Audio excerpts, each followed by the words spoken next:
Mr. Botticelli, your hands are tied on Schedule 1. But it is ludicrous, absurd, crazy to have marijuana in the same level as heroin. Ask the late Philip Seymour Hoffman if you could. Nobody dies from marijuana.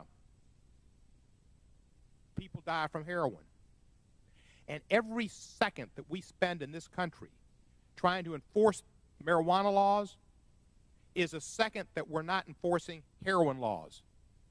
And heroin and meth are the two drugs that are ravaging our country. And every death, including Mr. Hoffman's, is partly the responsibility of the federal government's drug priorities for not putting total emphasis on the drugs that kill, that cause people to be addicted and have to steal to support their habit. And heroin and meth is where all of your priorities should be. And it's not just Mr. Hoffman, a brilliant actor at 46 years of age, who first went to prescription drugs and then came back to heroin. That's our two major issues, I guess. I had a young friend, son of a girl I dated, who died of a heroin overdose about 2 years ago. I went to a party in Memphis recently, not Vermont, where the governor spent his entire State of the State hour address talking about the ravages of heroin in his state, but Memphis, Tennessee, where 4 women, give or take my age, well, maybe 15 years younger, sometimes I lose perspective, talked about heroin being a great problem among their children and in the Memphis community, and about another young man who had died of heroin. Heroin is getting into the arms of young people. And when we put marijuana on the same level as heroin and LSD and meth and crack and cocaine, we are telling young people not to listen to the adults about the ravages and the problems, and they don't listen because they know you're wrong. Because as Mr. Micah said, we know a lot of young people smoke marijuana. They shouldn't. Young people should be being young people. The most precious commodity in the world is time. Young people have got lots of time. Mr. Mike and I don't have that much more time. That's just the realities. And when you're young, enjoy being young, playing ball, taking it easy, just doing kids' things and learning. And you shouldn't be doing drugs, but they are. And we need to make sure that we keep them alive. We need to educate them. But our efforts ought to be toward meth and heroin. That's where efforts should be. And it shouldn't be Schedule 1. Anybody that goes to jail for marijuana is a crime when people for possession are taking their liberties away. It's a waste of money. It's a waste of resources. It's a crime committed by our government. There is a cultural lag in this country, and this Congress is a leader in it. My time has expired. I thank the committee for allowing me to express myself. I will participate in questioning and yield back. You should be listening to scientists. I understand the parents who are grieved because their child died of an overdose. They didn't overdose on marijuana. And you're listening to them rather than the scientists? Mr. Botticelli, it may go back to A Few Good Men, the movie, Jack Nicholson. You can't handle the truth. The truth is the drug war failed. Your direction on marijuana is a failure. Get to dealing and saving kids from heroin overdoses. My young 22-year-old friend died of a heroin overdose. Yeah, he smoked marijuana, probably the first thing he did. But that's not why he smoked heroin or shot it up. Maybe he did it because he heard people like you saying they're all bad and they're all terrible and you can't deal with the truth, and tell them, well, maybe marijuana doesn't kill you. Heroin does and meth does. They're different. And until you deal with the truth, the kids aren't going to believe you at all. Now, you talked about alcohol, and you may have gotten to this. Cirrhosis of the liver, pretty serious thing. Violence against spouses and women. People don't smoke marijuana and beat up their wives and girlfriends. They get drunk. Sometimes they beat up their wives and girlfriends. And I know you've got your statistics. I would debate your statistics. And if you get into your statistics about the amount of people who had marijuana in their system who were arrested or had fatal accidents, I would submit they probably had other drugs in their system, like cocaine or crack in addition to the marijuana, or they had alcohol and marijuana wasn't the cause. what I've understand is people smoke marijuana, mostly they drive slower and they look out for the cops. They don't drive fast and wild like people do on alcohol and cause deaths. Maybe the reason there's so many more people smoking marijuana now is because they're not listening. And maybe they're doing the other drugs too. But it also shows that the drug war has been a failure. It's been a serious failure.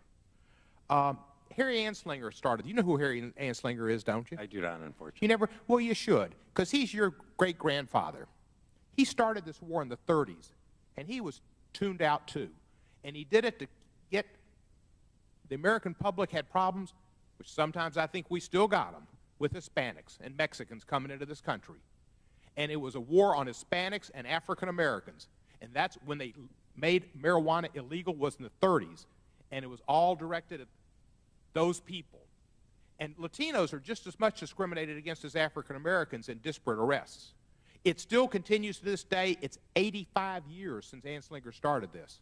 And it's the fact that we've spent so much time arresting people is sinful.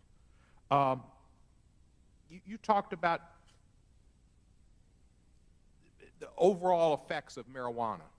Again, you can't name one person who's died from an overdose of marijuana, can you? Not to my knowledge, sir. Right. And you say the cumulative effects. Do you know people, possibly, or heard of people who smoke marijuana, who are corporate giants, run banks, run major corporations? Do you know about these people? Yes, sir, but I also know equal number of people. I know a substantial number of people who also have gone on to develop significant disorders who have smoked marijuana. Again, 1 in 9 people who try marijuana develop a dependency, and we know that particularly those kids who use it earlier in their Kids shouldn't use it. Kids shouldn't use it ever. And at age 18, people shouldn't be arrested for it. Mm-hmm. Maybe it should be 21. But kids shouldn't use it. That's something we all agree on. But the fact is, we need to put our priorities toward heroin and meth. What percentage of your budget goes towards heroin addiction? So I don't think we necessarily slice our budget, our demand reduction budget, based on drugs. Again, our prevention efforts are focused on preventing drug use. Isn't that a mistake when people die from heroin in great numbers that the Vermont governor spends his entire state of the state on heroin use? And we don't distinguish and try to save people's lives? That's when you knock people over at the corner store. It's not to get money to buy a donut because you're high. It's to buy heroin because you're hooked. That causes people to die. Our office in 2011, I think, acknowledged the burgeoning prescription drug and opiate epidemic that we have in the United States. In 2011, we released a plan that looks at dealing with the prescription drug abuse and opiate issues. Let me ask you, my time's about to run out, and it may have. Let me ask you one thing. I corresponded back in 2011 with I guess your predecessor, Kirliowski? Kurlikowski. He is actually the current director now. Is he? He said back then that that there was no particular. They haven't found any medical use. To date, however, the FDA and the Institute of Medicine have not found smoked marijuana to be a safe or effective medicine for any condition, nor has any medical association come out in favor of smoked marijuana for widespread medical use. I think that medical associations have, but are you not aware of the fact that people use smoked marijuana to get them through cancer treatment, nausea? I do, sir, and it's never been our office's position to either to arrest people who've been using medical marijuana. I think it's important for us, and again, unfortunately, that the FDA is not here. You know, that it's the FDA process that ultimately determines the scientific efficacy of a. But couldn't you try to influence it? Shouldn't that be part of your job? I had a buddy who was a SEAL. He died of pancreatic cancer. So when he was he smoked marijuana at the end. His mother said it's the only thing that makes oral smile or eat. So that was pretty good. So our role in this is to rely on the FDA scientific process to determine. That's our influencing role, is to rely on the science.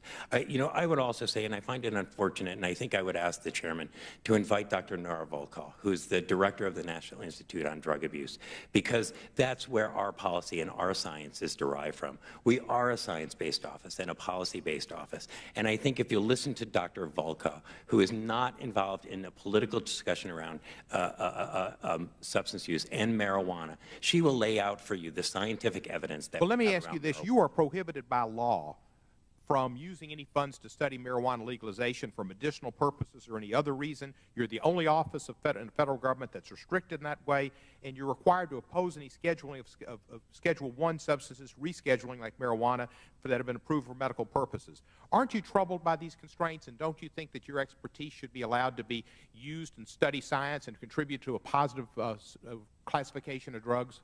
So I'm not familiar. Congress put that language in our reauthorization, and I'm actually not, I don't know the background of that. Would you support legislation to allow you to participate and to voice your opinion and to use science as a basis for your determination? Well, what I would do is support that federal agencies have the ability to do that. So yours is prohibited by law. Should that restriction not be lifted?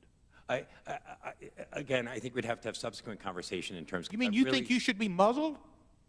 I think that it's important that our office not involve itself in terms of given legislation or given activities. And I believe that that was the genesis for that language, that the office not involve itself in state. But the totality of the drug world, you need to participate. And if you realize that medical marijuana, as 20 states have found, can help people with cancer, with nausea, with those maybe glaucoma. I mean, Montel Williams apparently has some benefits from it. Lots of people do. That you should be able to participate and set our drug policy straight. Your job should be to have a sane drug policy, not to be muzzled and handcuffed. Yeah.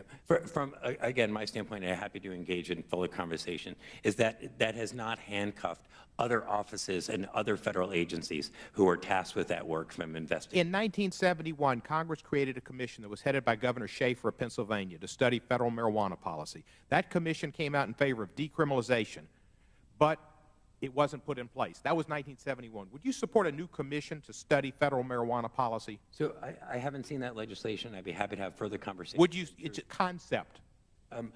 Again, I think we'd be happy to have a conversation in terms of what that might look like. Thank you, sir, and I yield back the balance of my time. Well, I thank the gentleman, and we will have additional questions. Some members weren't able to attend today, and we didn't get some responses from the witnesses that we would like to have for the record. So